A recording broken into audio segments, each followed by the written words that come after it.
మనుషులందరూ ఏం పొందాలంట?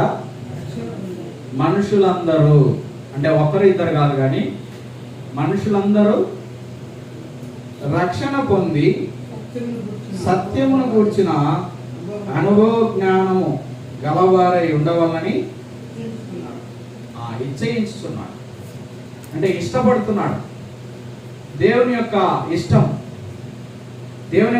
ఏంటంటే మనుషులందరూ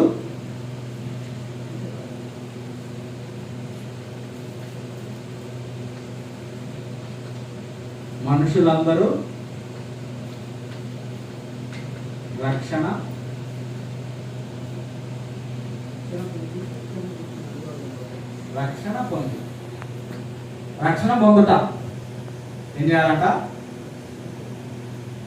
రక్షణ పొందుట.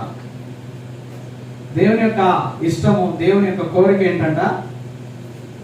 మనుషులందరూ రక్షణ పొందాలి. అసలు రక్షణ అంటే ఏంటి? రక్షణ అంటే ఏంటి అంటే పాత నిబంధనలో చూస్తే ఒక ప్రమాదం నుండి రక్షణ అంటే